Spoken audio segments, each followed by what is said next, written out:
अमरनाथ गुप्ता जी, रतन गुप्ता जी, अनुराग गुप्ता जी। गुरु जी आपके चरणों में दास का कोटि कोटि प्रणाम। गुरु जी मेरा सवाल यह है कि जिनकी अकाल मृत्यु या एक्सीडेंट में मृत्यु होती है, क्या उनकी आत्मा को शांति प्रदान होती है या नहीं? क्या वो ऊर्ध्वगामी को प्राप्त होंगे? नहीं, इसमें ये देखना है कि अब जैसे बड़े बड़े संतों के भी एक्सीडेंट में मृत्यु हुई है, हमने देखा है। पूज्य बक्सर के मामा जी नाम के बहुत बड़े संत थे, तो जा रहे थे कथा करने, बरसाने पहले दर्शन किए श्री जी के सामने से एक ट्रक ने ऐसी तो बस राधा पधार गए। तो अब इनकी कोई आत्मा को अशांति थोड़ी है, तो भगवान के पार्षद है, भगवान में गए, समझ गए। अब जो पापाचरण कर रहा है तो शरीर छूटने के बाद उसको वैसी गति मिलेगी। खास बात मृत्यु कैसे हुई इससे मतलब नहीं है, खास बात है उसने जीवन कैसा व्यतीत किया, इससे है। जैसे पूज्यपाद श्री उड़िया बाबा जी महाराज इतने बड़े सिद्ध संत, और अंतिम दशा होती कि गड़ासा से नहीं, वो एक पागल आदमी, विकसित आदमी, कई गड़ा से ऐसे और उससे, तो अब क्या अधोगति होगी क्या? अरे वो तो जीते जी ब्रह्म पद प्राप्त महापुरुष है, समझ रहे ना। मृत्यु की घटना से किसी के परिणाम को नहीं जोड़ा जा सकता, उसके जीवन से परिणाम को जोड़ा जाता है। उसका जीवन कैसा था? मानो जैसे परीक्षित जी का सर्प काटने से मृत्यु हुई, तो उनकी दुर्गति थोड़ी हुई, तो सीधे परम पद में गए। क्यों? जीवन भगवान में था, भजन में जीवन था। अब जैसे कोई बहुत पापात्मा है, पाप कर्म कर रहा है, तो देखा गया कोई कष्ट नहीं, बहुत आराम से मृत्यु हो गई, बहुत आराम से मृत्यु। हमने देखा है कि कोई बीमार नहीं रहे, वैसे दिल फेल हुआ 2 मिनट में चले गए। एक आदमी पाप करता है, जुकाम नहीं होता है, खूब चौड़ी छाती करके खूब घूम रहा है। एक आदमी बड़े धर्म से भजन कर रहा है और जीवन उसका बड़ा दुख में देखा गया। अब इसी रहस्य को जानना है। वो पाप कर्म कर रहा है तो उसके पुण्य खर्चा हो रहे हैं, सिद्धांत है। अब जब पूर्व पाप और ये पाप जुड़ेगा तो उसकी दुर्गति हो जाएगी। अब इनका अंतिम जन्म है, तो इनके जितने पापों सब भुगता दिए जाते हैं। अंतिम परिणाम जाना जाता है जीवन की धारा से। तुम्हारी जीवन की धारा कैसी रही? अब जैसे एक आदमी है, अचानक बैठा हुआ, दीवाल गिरी, मर गया, उसे आप अकाल मृत्यु कहेंगे, लेकिन अब उसने जीवन कैसा व्यतीत किया है? अगर जीवन भजन में व्यतीत किया तो भगवान को प्राप्त होगा, और जीवन गंदा व्यतीत किया है तो उसके गंदे आचरणों के कारण उसका जीवन का परिणाम। केवल मृत्यु की घटना से कोई उन्नति या उन्नति का विषय नहीं होता, उसके पूरे जीवन से तारतम्य जोड़ा जाता है। मृत्यु की घटना तो पहले से निश्चित हो चुकी होती है, हम जिसे अकाल मृत्यु कहते हैं वो भी निश्चित हो चुकी होती है। भाई जैसे हमारे पाप बहुत बढ़ गए तो भरी जवानी में हमारी मृत्यु होनी है, एक्सीडेंट से होनी है, कैसे होनी, वो पहले से निश्चित हो गया। पूरा काल व्यतीत होकर के बुढ़ापे में मृत्यु होती तो बाल, अब जवानी में मर गया तो उसे अकाल मृत्यु कहेंगे। अब उतने में उसने क्या आचरण किया है? अगर वो सतधर्म किया, माता पिता की सेवा की, भजन किया, और फिर मृत्यु हो जाती तो उसका कल्याण हो जाएगा। अब उसने पापाचरण किए, मनमानी धर्म विरुद्ध आचरण किए, तो चाहे वो गंगा में मरे, वो नरक ही जाएगा, उसकी दुर्गति ही होगी। बात समझे? गोस्वामी तुलसीदास जी कह रहे, राम राम राम जी जोलो तू न जपी है, तोलो तू कहूं जाए तिहू ताप तपी है। सुरसर तीर, गंगा जी के तीर, बिन नीर दुख पाइए, सुरतर तरे तो दारी। इसीलिए हम कहते हैं राधा राधा राधा राधा राधा जपो।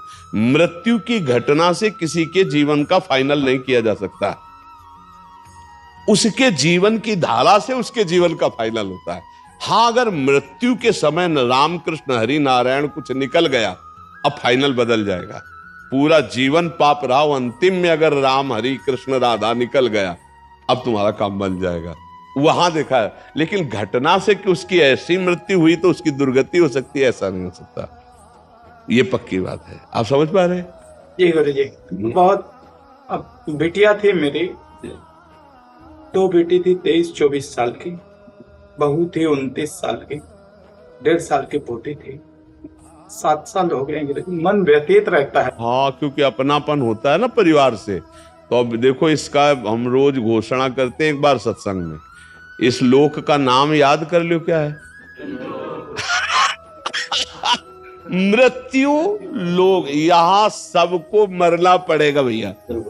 लेकिन गुरुजी 2011 में मेरा ऐसा संयोग बना कि कैलाश मानसरोवर जाने का मेरा, तो मेरी बिटिया जो है बोलती पापा आप जाओ कैलाश मानसरोवर, देखो मैं दुकान संभालूंगी। हमारा केवल वो व्यवहार में बहुत आगे बढ़ना होता है। हमारा केवल इतना कहना है कि देखो जिस समय, जिस सेकंड में, जिस मिनट में जहां मृत्यु हमारी होनी है वहां होनी है।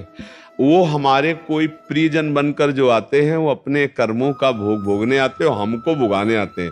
जैसे आप कह रहे हो 7 साल से मैं दुखी हूं, तो दुखाई तो दे के गए ना, वो अपने कर्मों को भोग करके गए और हम उनके चिंतन में दुखी हूं। अध्यात्म यही बल देता है कि उनके चिंतन को त्यागो, हरि चिंतन में लगो। ये ठगबाजी करने के लिए माया सब चरित्र रचती, न तो कोई तुम्हारा पुत्र है न कोई तुम्हारी पुत्री, एक सच्चिदानंद भगवान ही ये नाटक कर रहे। अब अपने को संभाल लो और खूब नाम जप करो और किसी के प्रति रो मत, अब प्रभु के लिए रो। हे नाथ अब तो कृपा कर लो, ये मेरा जन्म अब आपकी प्राप्ति के लिए हो जाए। हाँ, कोई तुम्हारा नहीं। देखो हम एक तुमको कथा सुनाते हैं। एक चित्रकेतु नाम के राजा, भागवत में कथा आती है। चित्रकेतु नाम के राजा थे, उनकी बहुत सी रानियां थी और एक भी पुत्र नहीं थे, तो वो बहुत उदास रहते थे। तो देवर्षि नारद जी और अंगिरा जी, भागवत की कथा है, देवर्षि नारद जी अंगिरा जी गए, उनको समझाने ही गए थे कि तुम धर्मात्मा राजा हो, उदास मत हो पुत्र के लिए। तो उन्होंने जाकर के जब समझाने की कोशिश की तो उन्होंने कहा हमको इस समय ज्ञान नहीं, हमें पुत्र चाहिए, यदि हम पर कृपा करने आए हो तो हमें पुत्र दो। तो उनका पुत्र तो सुख तो तुम्हारे भाग्य में है नहीं, पर तुम हठ कर रहे हो तो मैं तुम्हें पुत्र देता हूं, पर हर्ष और शोक दोनों की प्राप्ति होगी। अब वो ये नहीं समझ पाया कि हर्ष और शोक दोनों की प्राप्ति होगी, पुत्र देता हूं, इस बात पर उनकी बुद्धि टिक गई। बड़ी रानी कृतद्युति नाम था, उनके पुत्र हुआ। अब तो क्या आनंद, चक्रवर्ती राजा थे, हर समय रानी के महल में जाना। तो और जितनी थी रानियां सबको जलन हुई। उन्होंने कहा बहन जब से कृतद्युति के पुत्र हुआ राजा हम लोगों की तरफ देखते ही नहीं है। तो बोले हम लोगों के मिलन में बाधक कौन है? बोले लड़का ही है। तो बोले क्या करें? बोले जहर दे दो। तो धाय माँ को अपने पक्ष में मिलाया और जहर चटवा दिया, राजकुमार मर गया। जो ही राजा के पास खबर गई कि राजकुमार मर गया, कितनी मनौती के बाद तो हुआ था। अब वो रोते बिलखते आए, बहुत पैर पकड़ करके माथा बार बार जमीन में पटकने लगे। जब कोई धर्मात्मा दुखी होता है तो उसे संत संग दे दिया जाता है। जैसे आप आए हो ना, तो भगवान की कृपा से संग मिला है। जय गुरुदेव। अब मोहि भाव भरोसा हनुमंता, बिन हरि कृपा मिले नहीं संता। तो दुख का निवारण इससे। तो अंगिरा जी देवर्षि नारद जी पुनः आ गए और कहा राजन मैं तुम्हें यही बताया था कि हर्ष और शोक की प्राप्ति हुई। हर्ष हुआ पुत्र हुआ, शोक हुआ क्योंकि तुम्हारे भाग्य में पुत्र सुख नहीं है। तो उनका हमको उपदेश नहीं, मुझे पुत्र चाहिए। तो उनका तुम्हारे पुत्र की जीवात्मा को बुला दूं? तो उनका बुला दो। तो अब देवर्षि नारद जी तो सिद्ध मां आकर्षण किया, तो यमपुरी से जो था वो आ गया जीवात्मा और आकाश में विराजमान है। देवर्षि नारद जी देख रहे हैं। कहा देखो बच्चा तुम्हारे पिताजी कितना रो रहे हैं, तुम इस शरीर में आ जाओ, हम आदेश करते। तो उनका देवर्षि नारद जी ये केवल अपने स्वार्थ के लिए रो रहा है। ये कई बार हमारा बेटा बन चुका है, कई बार पत्नी बन चुका है, मैं किसी का बेटा नहीं हूं, मैं अपने कर्म का भोग इसके यहां भोगने आया था, मैं जा रहा हूं। जो ही सुना चित्रकेतु ने बोले बेटा बोल रहा है हमारा, बोले तुम्हारे बेटा की जीवात्मा बोल रही।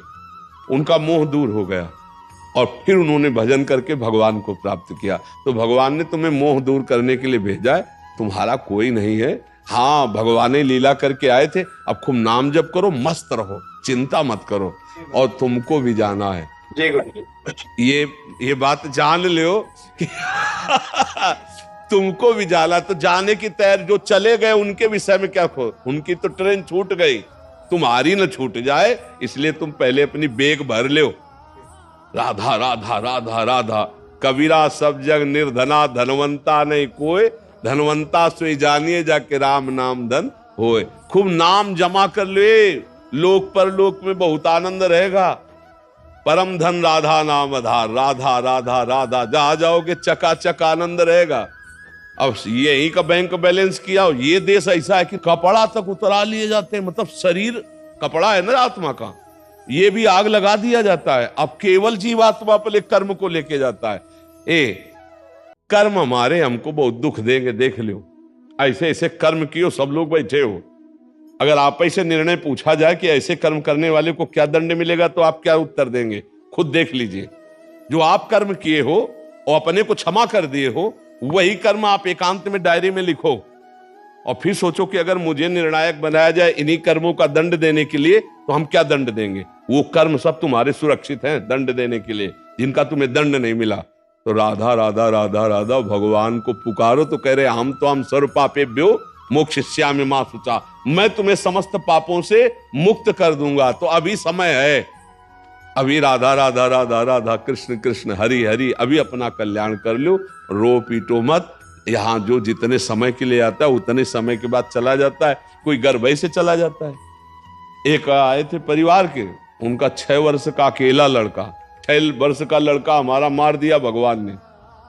हम कहा भाई अगर हमारी बात समझ में आवे तो भगवान ने नहीं मारा। वो जीव अपने कर्म से केवल 6 वर्ष के लिए भारत भूमि में मनुष्य रूप में आया, अब वो चला गया। तो आपका भी कर्म है कि अब आप दुख भोग रहे हो उसके वियोग में। नाम जप करो, भगवान को कोसो मत। जो जितने मिनट के लिए आया उतने मिनट ही रहेगा। अगर रोकने की बात होती तो भगवान जी दशरथ जी को मरने नहीं देते। हुआ ना दशरथ जी का मरण, जटायु भगवान के हाथ में ही शरीर छोड़ रहा है कि नहीं छोड़ रहा है? इससे हमारी बात ये समझो, सुनो भरत भावी प्रबल बिलख कहो मुनिनाथ, हानि लाभ जीवन मरण जस अपजस विद्या। खूब राधा राधा जपो, मस्त रहो और तैयारी करो चलने की। ये रहने वाला देश नहीं है, हर चीज यहाँ की छुड़ा ली जाएगी। दुनिया में लाखों का मेला जुड़ा, हंसा जब जब उड़ा तो इसलिए देखो समझ जाओ तो फिर रोना क्या, और जब जाग गए तो सोना क्या। अगर ज्ञान में जग गए तो फिर मोह में क्या सोना, अगर समझ गए तो फिर क्या रोला। एक बार मरना है, सबको मरना है, मरने की तैयारी कर लो। जो पहले से तैयार न थे पछता पछता कर चले गए, जाना पड़ेगा। इसलिए राधा राधा राधा, कब जाना कुछ पता नहीं। पीछे तलवार लिए खड़ी मृत्यु, कब गला काट दे, किस रूप में काट दे कुछ पता नहीं है।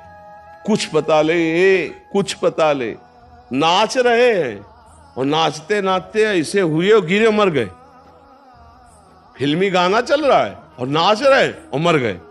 मुंह का लील नहीं सकते, आ बोला तो फिर आगे धा नहीं बोल पाओगे। जितना बस उतने में रोक दिए जाओगे। सरकारी काम है, सब छीन लिया जाएगा, पहले ये समझ लो। तुम्हारा यहां कुछ नहीं रहेगा। स्त्री पुत्र परिवार मकान दुकान बैंक बैलेंस सब छीन लिया जाएगा, तुम्हारा शरीर छीन लिया जाएगा। तुमको अकेला यहां से जाना होगा। तुम्हारे पास होगा तो तुम्हारे कर्मों की पोटरी होगी, धर्म और अधर्म जो किया है, और इन दोनों पोटरियों को आग लगाना हो तो नाम जप करो, राधा राधा राधा राधा राधा। बढ़िया चकाचक व्यवस्था होगी, मरने में भय नहीं लगेगा और भगवान के समीप जाकर आनंद भोगोगे।